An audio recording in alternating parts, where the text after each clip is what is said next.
Hoje eu vou te mostrar os 12 verbos mais usados no inglês. Vou te mostrar a forma no passado e eu vou te dar exemplos de cada um deles. Are you ready to go? Let's go!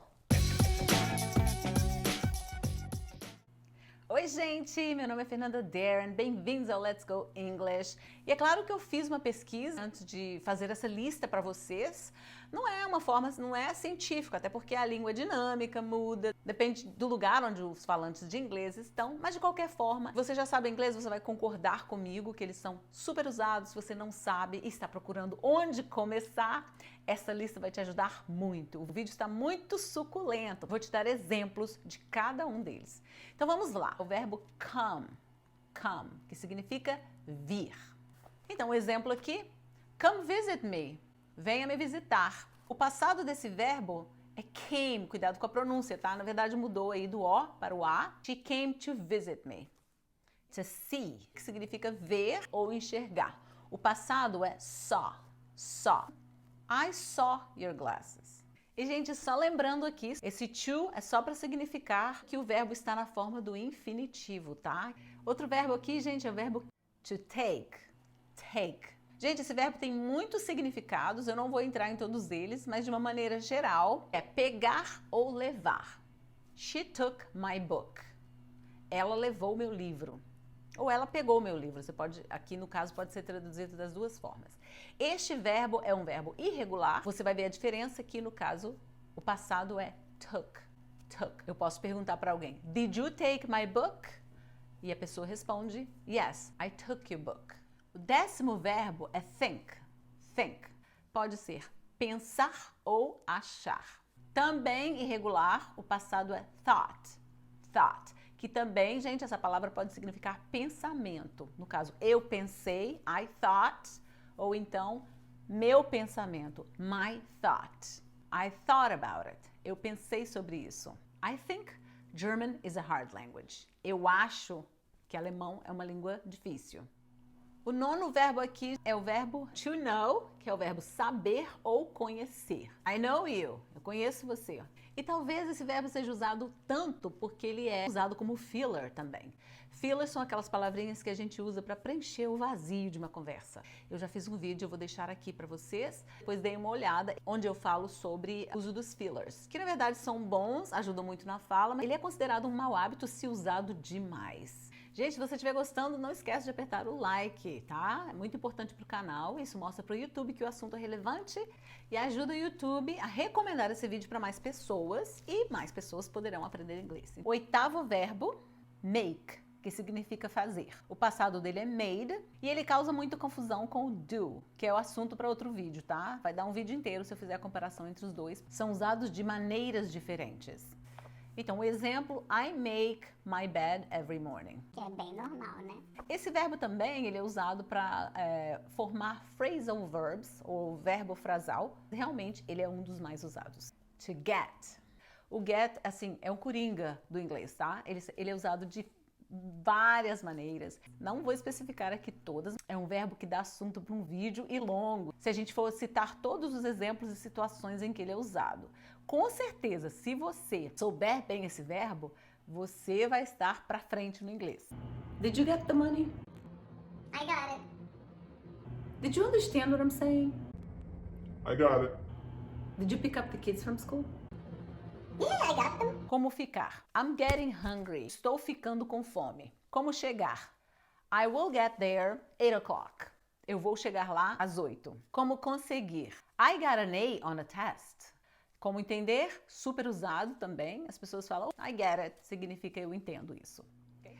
Outro verbo aqui, gente, é o verbo can, que é o verbo poder, que é o verbo modal, né? Para poder falar de habilidades. Muitas vezes ele é confundido com o verbo know, o verbo to know, que é saber. Se eu quiser falar que eu sei dirigir, por exemplo, você poderia falar essa frase usando o verbo to know, mas aí você teria que adaptar com how. Então, I know how to drive.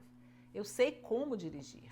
Vai parecer estranho, porque é o verbo que a gente usa muito em português. Eu sei dirigir, mas lembre-se que a gente não traduz tudo ao pé da letra, porque são línguas diferentes, como eu já falei também em outros vídeos. E é importante saber como é falado no inglês. Então, normalmente, os americanos e outros outros falantes de inglês, eles vão usar I can drive, I can swim, I can read. Não é eu sei ler, eu sei dirigir. Não usa o verbo to know quando se trata de habilidades. Se você gostaria de saber mais detalhes sobre verbos modais, coloca aqui nos comentários. Eu vou ter o prazer de fazer um vídeo sobre isso. Inclusive, este verbo can, usado para habilidades, eu posso fazer um vídeo sobre ele sozinho, porque tem detalhes aí que são importantes. Inscreva no canal se você não é inscrito ainda. Clique no sino também, porque assim você vai ser notificado todas as vezes que eu postar vídeos novos. Número 5 aqui, gente, é o verbo go. O passado dele é went. O go também pode ser usado de formas diferentes. Então, ele pode ser tornar-se. The man went crazy. The man went crazy. O homem se tornou louco, ficou louco. E também é usado para determinar a forma no futuro. I'm going to Brazil soon. Você deve ver aí que eu tô morrendo de vontade pro Brasil, né? Que eu começo a dar exemplo aqui nos meus vídeos. Mas, se eu falar I'm going to Brazil, eu estou usando na forma do futuro. Going to, I'm gonna do it. I'm gonna go now. A forma contraída, né? Gonna significa going to. Quarto verbo, gente, é o verbo say, que é contar, falar. Eu posso falar assim, what did you say? Estou perguntando para confirmar, né, o que você falou, o que você disse. The news says that the scandal was caused by the politician. A notícia disse que o escândalo foi causado pelo político. Terceiro verbo, gente, verbo to do. E esse verbo, dá para entender porque que ele é super usado. Ele pode ser usado como verbo principal numa frase. Você pode falar assim, I do it every day. Eu faço isso todos os dias. Ou ele também é usado como auxiliar quando você está perguntando ou quando você está negando alguma coisa. Como auxiliar numa pergunta, por exemplo.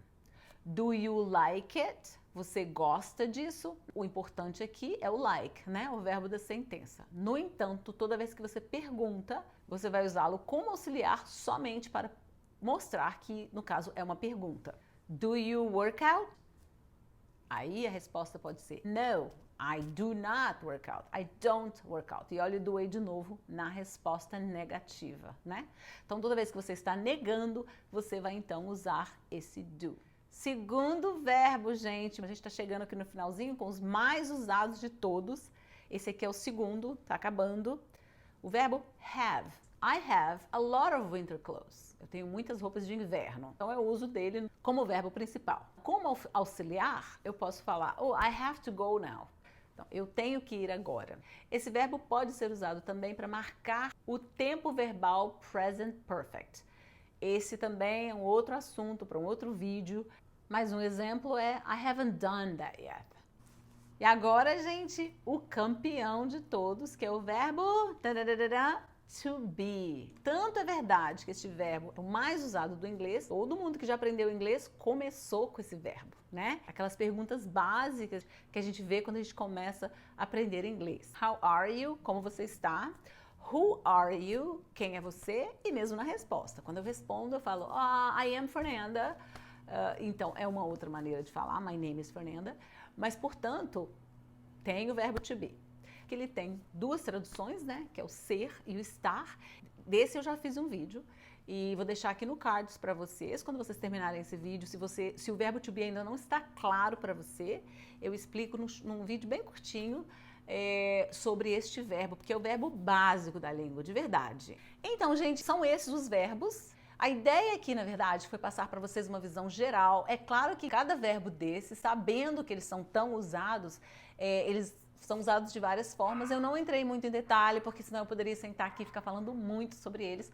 E vários deles são assuntos para vídeos diferentes, porque realmente toma tempo e tem muito detalhe. Se você está começando a aprender inglês e pensando quais verbos que você deve estudar no presente, passado e futuro, estes são os verbos que vão te dar uma base ótima, porque realmente são os mais usados e fica fácil para você, então, começar a compreender o inglês, compreender melhor quando você escuta o inglês, né? Que é um conselho que eu sempre vou dar para vocês, porque você tem que escutar para acostumar com a língua e para praticar todos os dias. Espero que vocês tenham gostado. Deixe seu like se você gostou. Deixe nos comentários mais sugestão de vídeos, porque na realidade eu estou fazendo vídeo de acordo com pedidos. E vocês sabem o que é melhor para vocês, então comente aqui e eu vou fazer o possível para fazer esses vídeos, ok? Por hoje é só e a gente se vê no próximo vídeo. Tchau!